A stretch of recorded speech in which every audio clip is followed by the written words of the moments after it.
ভুলে অথবা ইচ্ছায় স্ত্রীর দুধ পান করে ফেললে কি স্ত্রী তালাক হয়ে যাবে? যৌন ক্ষমতাহীন পুরুষদের বিয়ের বিধান কি? নামাজরত অবস্থায় সিজদা যাওয়ার আগ মুহূর্তে সিজদার স্থানে ধুলা বালি ফু দিয়ে পরিষ্কার করা যাবে কি না? বাবা মা রাজি না হওয়া সত্ত্বেও দিনদারিতা দেখে পছন্দ করা কোনো মেয়েকে বিয়ে করলে কি তাতে বাবা মার অবাধ্যতা করা হবে? ঘর জামাই থাকার বিধান কি? কাফনের কাপড় নাকি দরদাম করে কেনা যায় না? কতটা শরীয়তসম্মত? নবীজির নাম শোনার সাথে সাথে সাল্লাল্লাহু আলাইহি সাল্লাম না বললে কি গুনাহ হবে? অমুসলিমের হাতে রান্না করা খাবার খাওয়া যাবে কিনা এবং তাদের বাড়িতে বেড়ানো যাবে কিনা? মসজিদে না গিয়ে নিয়মিত নিজের ওয়াইফের সাথে ঘরে জামাতে নামাজ আদায় করা কি সঠিক হবে? শরীফুল ইসলাম, আপনি আমাদের ইউটিউব চ্যানেলে প্রশ্ন করেছেন, কাফনের কাপড় নাকি দরদাম করে কেনা যায় না? কতটা শরীয়তসম্মত? এই মাসালা হয়তো কোনো কাফনের কাপড়ের ব্যবসায়ী তার সুবিধার জন্য আবিষ্কার করছে কিনা, আল্লাহু আলাম। কারণ হলো এই ধরনের মাসআলা থাকলে তো কাফনের কাপড়ের বিক্রেতা যারা তারা লাল হয়ে যাবে, যে কোনো দাম চাইবে, আপনি দরদাম করতে পারবেন না। মূলত এরকম কোনো কথা কোনো দেশে বলা হয়নি। অন্য 10টি জিনিসের মতো কাফনের কাপড়ও আপনি দরদাম করে কিনতে পারবেন, কোনো অসুবিধা নেই। সাকিবুল ইসলাম, আপনি লিখেছেন, বাবা মা রাজি না হওয়া সত্ত্বেও দিনদারিতা দেখে পছন্দ করা কোনো মেয়েকে বিয়ে করলে কি তাতে বাবা মার অবাধ্যতা করা হবে? দেখতে হবে যে বাবা মা আপনার দিনদার পাত্রী দিনদার মেয়েকে বিয়ে করার ক্ষেত্রে তারা নারাজ, এই বিষয়টা কতটা পরিষ্কার। ব্যাপারটা যদি এরকম হয় যে আপনি কোনো একজন মেয়েকে দিনদার মনে করে পছন্দ করছেন, বাবা মা আরেকটা দিনদার মেয়ে পছন্দ করছে, আপনার হয়তো এর প্রতি বিশেষ কোনো দুর্বলতার কারণে আপনি একেই একমাত্র দিনদার মনে করছেন, বেশি দিনদার মনে করছেন, তো এই সমস্ত ক্ষেত্রে বাবা মার মতামতকে অবজ্ঞা করা উচিত নয়। তবে যদি এমন হয় যে অনেক বাবা মা আছেন তাদের দিনদারিতার কোনো বালাই তাদের কাছে নাই, কোনো গুরুত্ব তাদের কাছে নাই, তাদের কাছে দুনিয়াটাই মুখ্য, তারা বরং দিনদারিতার কারণে অনেক সময় অ্যাভয়েড করেন, এরকম যদি হয় তাহলে সেই অভিভাবক আসলে তার দিনদার সন্তানের অভিভাবকত্ব করার যে নৈতিক অধিকার সেটাই রাখেন না। এরকম ক্ষেত্রে আপনি বাবা মার প্রতি দুর্ব্যবহার না করে, বেয়াদবি না করে, আপনি আপনার অপারগতার কথা প্রকাশ করে যদি আপনি দিনদার পাত্রীকে বিবাহ করেন, তাহলে সেক্ষেত্রে আপনি বাবা মার অবাধ্য হয়েছেন তেমনটি বলা যাবে না। সাবির আহমেদ, আপনি আইডি থেকে লিখেছেন, মসজিদে না গিয়ে নিয়মিত নিজের ওয়াইফের সাথে ঘরে জামাতে নামাজ আদায় করা কি সঠিক হবে? মোটেও সঠিক হবে না ভাই সাব্বির। কারণ হলো আমাদেরকে আল্লাহ রাব্বুল আলামিন যে দিন দিয়েছেন, এই দিনে 5 ওয়াক্ত সালাত হলো সবচেয়ে গুরুত্বপূর্ণ আমল। আর এই 5 ওয়াক্ত সালাত পুরুষদের জন্য মসজিদে গিয়ে সালাত আদায় করার নির্দেশনা আমাদেরকে দেওয়া হয়েছে। নবী সাল্লাল্লাহু আলাইহি সাল্লাম বলেছেন, 3 ব্যক্তি যাদের ব্যাপারে আল্লাহ রাব্বুল আলামিন নিজে জামিন এবং জিম্মাদার হয়ে যান, তাদের মধ্যে এক ব্যক্তি হলেন ওই ব্যক্তি যে মসজিদে যাতায়াত করে সালাত আদায় করার জন্য। অন্য এক হাদিসে নবী আলাইহিস সালাম বলেছেন, আলা আদুল্লুকুম আলা মা ইয়ামহুল্লাহু বিল খাতায়া ওয়া ইয়ারফাউ বিহিদ দারাজাত, আমি তোমাদেরকে এমন আমলের কথা বলে দিব না যে আমলের কারণে আল্লাহ তাআলা তোমাদের মর্যাদা বৃদ্ধি করবেন এবং তোমাদের ভুল ত্রুটি এগুলোকে মাফ করে দিবেন। সেই প্রশ্নের পর সাহাবীরা বলেছে, অবশ্যই বলি ইয়া রাসূলুল্লাহ। তখন নবী সাল্লাল্লাহু আলাইহি ওয়াসাল্লাম যে আমলগুলোর কথা বলেছেন তার মধ্যে একটা আমল হলো মসজিদে যে ঘন ঘন যায়। তো মসজিদে যাওয়া, মসজিদে গিয়ে সালাত আদায় করার জন্য নির্দেশ আমাদেরকে দেওয়া হয়েছে। আর জামাতের আয়োজনটা মসজিদে হবে পুরুষদের জন্য, এতেই জামাতের যে উদ্দেশ্য সেটা সাধিত হবে। বাসায় আপনি যদি আপনার স্ত্রীকে নিয়ে জামাত নিয়মিত করেন অথচ আপনার হাতের নাগালে আশেপাশে মসজিদ থাকে, তাহলে আপনার এই কাজটি উচিত হবে না, সঠিক হবে না। জামাতের সাথে সালাত আদায়ের যে নির্দেশ, সেই নির্দেশটা পালন হবে না। হ্যাঁ, আপনি জামাত আদায়ের সওয়াবটা পেলেন শুধুমাত্র।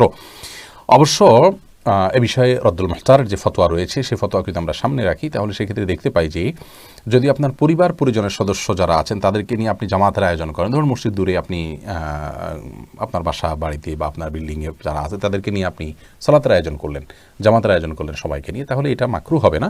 কিন্তু সেক্ষেত্রেও মসজিদে জামাতের সাথে সালাত আদায় করাকে আফদল বলা হয়েছে রদ্দুল মুখতারে। এরপরে মাহদি ইসলাম, আপনি লিখেছেন, অমুসলিমের হাতে রান্না করা খাবার খাওয়া যাবে কি না এবং তাদের বাড়িতে বেড়ানো যাবে কি না? অমুসলিমের হাতে রান্না করা খাবার খেতে কোনো নিষেধাজ্ঞা নেই। নবী আলাইহিস সালাম ইহুদি মহিলার বাড়িতে দাওয়াত খেয়েছেন, বোঝা গেল যে তাদের হাতে রান্না খাওয়া জায়েজ আছে।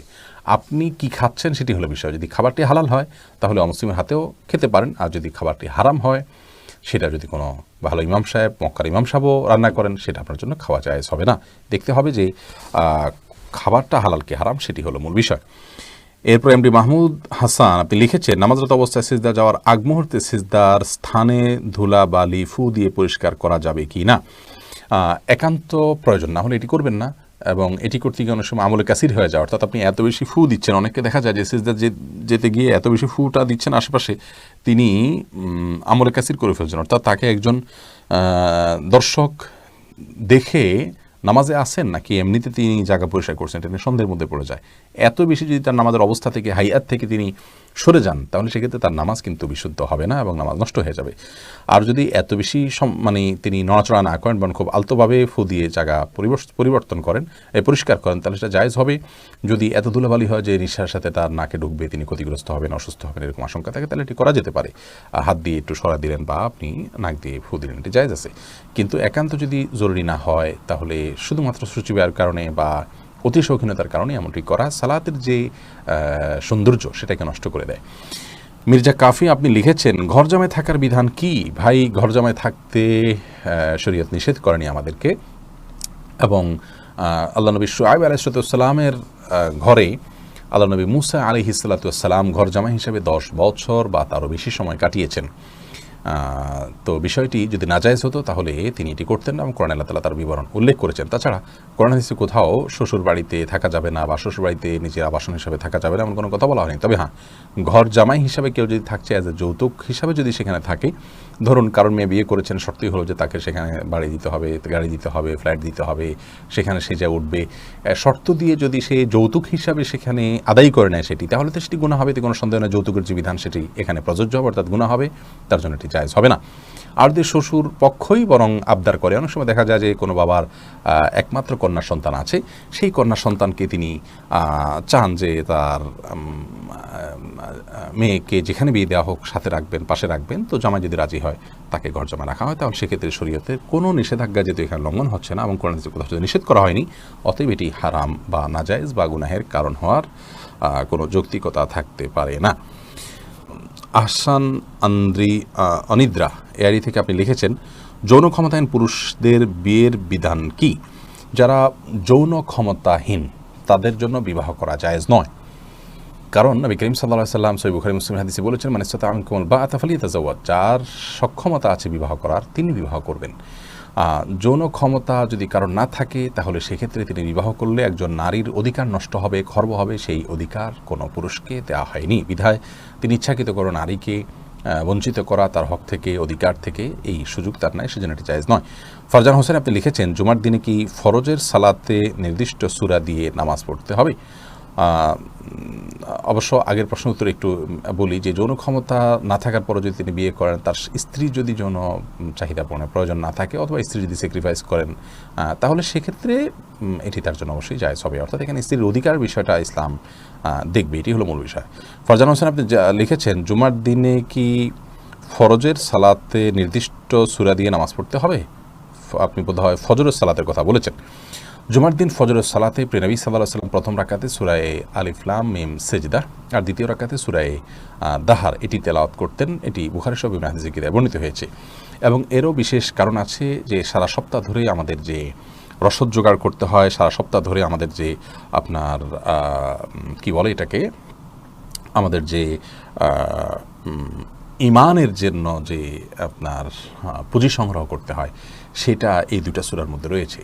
জুমার দিন সকালবেলা নবী আলাইহিস সালাম এটি পড়তেন এবং হারামাইনে যারা সালাত আদায় করেছেন তারা জানেন যে সেখানে আলহামদুলিল্লাহ ইমাম সাহেবগণ এখনও এটি আমল করেন এবং সৌদি আরবে অনেক মসজিদে আমলটা হয়ে থাকে। আমাদের দেশে এটি খুব কম, কারণ এই দুই সূরা পড়তে গেলে আসলে 15-20 মিনিট বা তার চাইতেও বেশি সময় লেগে যেতে পারে, অনেকের জন্য সেটি কষ্টের কারণ হয়। কিন্তু এটি সুন্নাহ, এমনকি কোনো মা, কোনো নারী তিনি যদি মুখস্থ থাকে, তাহলে তিনিও এই আমলটি তার বাসা বাড়িতে করতে পারেন। তবে এটি না করলে যে গুনাহ হবে ব্যাপারটি কিন্তু সেরকম না, যেহেতু সুন্নাহ। আরমান হুসাইন আপনি ইউটিউব চ্যানেল থেকে প্রশ্ন করেছেন, ভুলে অথবা ইচ্ছায় স্ত্রীর দুধ পান করে ফেললে কি স্ত্রী তালাক হয়ে যাবে? দেখুন, ভুলে বা ইচ্ছাকৃতভাবে যদি কোনো স্বামী তার স্ত্রীর দুধ পান করে ফেলে, তাহলে তার কারণে তাদের বৈবাহিক সম্পর্ক নষ্ট হবে না, এটি বিশুদ্ধতর মত এবং এটি জমহুর উলামা ইকরামের মত। কেউ কেউ এর ব্যতিক্রম বলেছেন, কিন্তু সেটি আসলে গ্রহণযোগ্য নয়। অতএব স্বামী যদি স্ত্রীর স্তনে মুখ দিয়ে দুধ পান করে ফেলেন ভুলে, তাহলে তার কারণে তাদের স্বামী স্ত্রীর সম্পর্ক নষ্ট হবে না। নবী করিম সাল্লাল্লাহু আলাইহি ওয়াসাল্লাম বলেছেন, ফাইন্নামার রাদাআতু মিনাল মাজাআহ। অন্য হাদিসে আসছে, লা রাদাআ ইল্লা ফি সানাতাইন আও কামা ক্বালা আলাইহিস সালাম। 2 বছরের বাইরে গেলে যদি দুধ পান করানো হয়, সে দুধ পান করানোর ভিত্তিতে হারাম হওয়ার সম্পর্ক সাব্যস্ত হবে না। এবং এ বিষয়ে দুরুল মুখতারের মধ্যেও স্পষ্ট ফতোয়া রয়েছে। এবং প্রয়োজন ছাড়া আপনার প্রয়োজন ছাড়া আপনার একজন মানুষ অহেতুক কর্মকাণ্ড থেকে যথাসম্ভব, বিশেষ করে যেখানে নানা রকমের রিস্ক আছে, নানা রকমের আপনার সুবিধা অসুবিধার দিক সেখানে চলে আসতে পারে, এ ধরনের বিষয়ে মানুষ যথেষ্ট সাবধান এবং সচেতন হতে হবে। স্ত্রীর দুধ যদি অনিচ্ছাকৃতভাবে কারোর মুখে চলে যায় এবং সে পান করে ফেলে, তাহলে সেটা মানে ইচ্ছাকৃত যদি কেউ করে তাহলে সেটা নাজায়েজ হবে, গুনাহের কথা হবে। যদিও কোনো কোনো কালাম জায়েজ বলেছেন, কিন্তু নাজায়েজ এবং গুনাহ হবে, এই মতটি অধিকতর শক্তিশালী। এমনি আতিক হোসেন আপনি লিখেছেন, নবীজির নাম শোনার সাথে সাথে সাল্লাল্লাহু আলাইহি সাল্লাম না বললে কি গুনাহ হবে? কোনো মজলিসে যদি নবী আলাইহিস সালামের নাম উল্লেখ করা হয়, একবারও যদি কেউ দুরূদ পাঠ না করেন, তাহলে সেক্ষেত্রে তিনি গুনাহগার হবেন। আর যদি জীবনে একবারও তিনি দুরূদ পাঠ না করেন, তাহলে তিনি তো ফরজ তরক করেছেন। আর একই মজলিসে বারবার যদি নবী সাল্লাল্লাহু আলাইহি সাল্লামের নাম উল্লেখ হয়, তাহলে প্রথমবার উল্লেখের পর পরবর্তী পারগুলোতে করলে সব হবে, আল্লাহ তাআলা 10 বার তরফতি রহম নাজিল করবেন, আর না করলে গুনাহগার হবেন না। নবী সাল্লাল্লাহু আলাইহি সাল্লামের প্রতি দুরূদ প্রেরণ করলে, তার নাম শোনার সঙ্গে সাল্লাল্লাহু আলাইহি সাল্লাম বললে বা তার জন্য সালাতু সালাম পেশ করলে আমরাই মানে লাভবান হব, আমরাই উপকৃত হব। এতে নবী আলাইহিস সালামের কোনো উপকার হোক বা না হোক, আমাদের উপকারটা হবে, সেটাই হলো মূল এবং মুখ্য বিষয়।